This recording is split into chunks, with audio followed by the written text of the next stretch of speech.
So I've been trying to make a video kind of like this for quite a while, and honestly I've recorded 2 videos kind of like this, but I didn't like the way they looked, and so they never really made it past the editing stage. But this one actually is going to be a little different.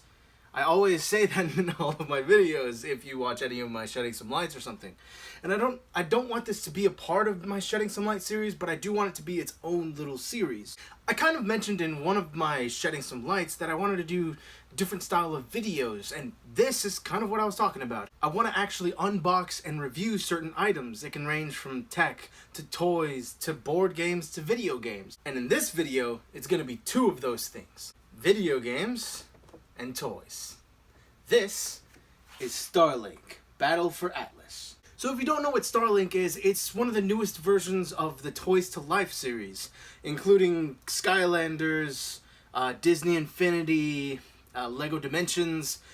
This one is just the newest iteration of it made by Ubisoft. So this one did launch on all 3 big consoles, the PlayStation 4, the Xbox One, and the Nintendo Switch. I personally own a PlayStation 4 and a Nintendo Switch, but I decided to go with the Nintendo Switch version of this just because you get more stuff. And I do literally mean you get more bang for your buck. This is the Nintendo Switch starter set.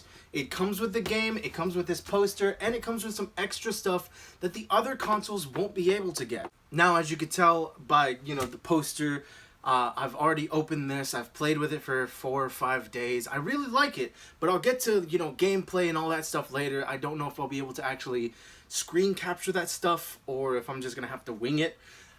Hopefully I don't have to wing it.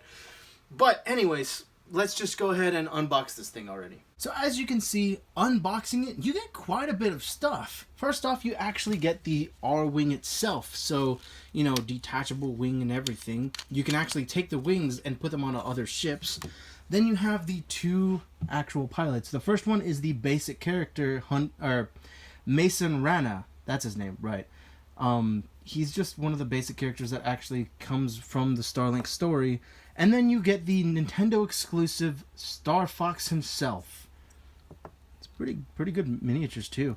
Then you get the 2 weapons. You get an ice barrage, and then you get a flamethrower. You can put them on either wing. It doesn't really matter which one you put them on. And then this is pretty interesting. This is actually where everything goes. Your Joy-Cons actually go into here, so it works as a controller, and somehow they power this base. On the back of everything, you'll see there's like a small little chip, and so the pilot can go here. The ship can go on top of that, encasing the pilot.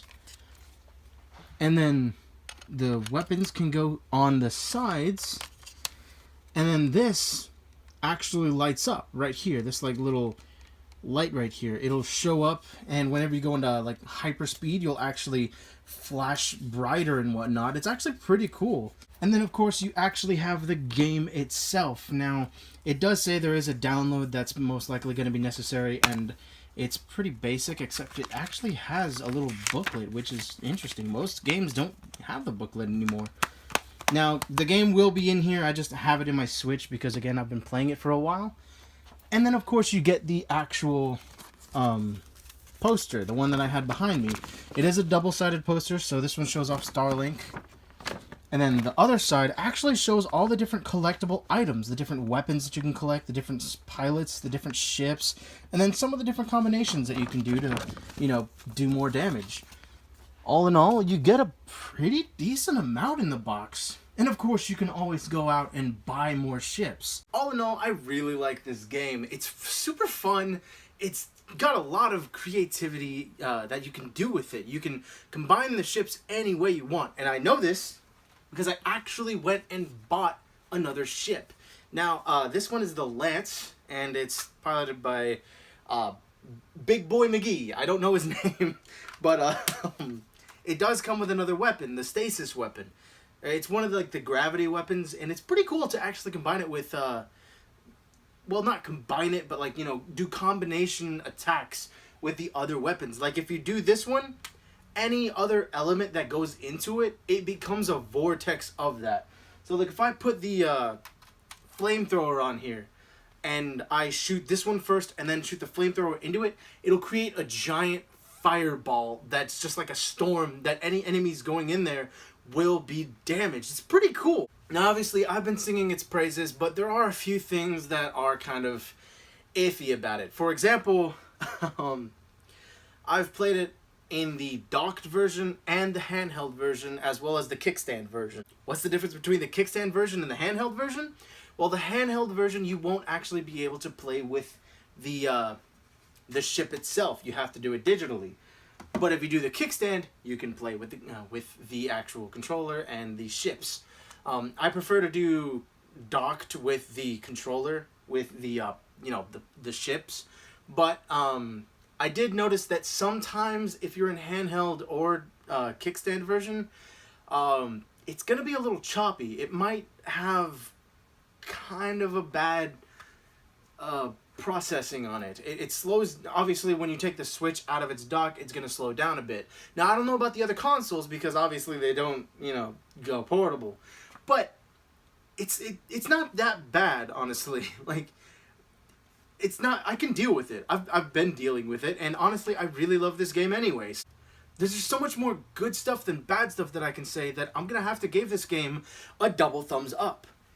Now, that doesn't mean go out and buy it right away. That just means, if you have a chance and you want to get a new game, go ahead and look into this. It's a pretty fun game. I'm not gonna say it's No Man's Sky adventure, but then again, it has a lot more to do than No Man's Sky. So in the end, I really like this game, but let me know what you guys think. If you guys don't like it, let me know why. Let me, tell me, is it something with the graphics? Is it a little too kiddish? Is it just not enough story for you? In that case, get the Switch version because it has a few more missions. Actually, in the Switch version, you actually get some missions against Starwolf, the famed enemy of Star Fox. So what did you guys think of the new style of video? I honestly kind of like it. Like, sure, it needs a little work. I need a better background. I'm sorry, it's just so much red. It's my old room. Hopefully I can switch back to my other old room because I've moved around rooms in this house quite a bit. But the other one is kind of yellow, whitish. It looks better and it's a lot brighter, so I won't actually have to use a lamp on this side. But let me know what you guys think. If you liked it, leave a like or leave a comment saying you guys want more, or tell me what you want me to do. You can leave a recommendation for a board game, a video game, a tech device, within reason, because my budget isn't that big right now. I should think of a name for this series. I can leave that to you guys. Till next time, Jay Hikari, logging out.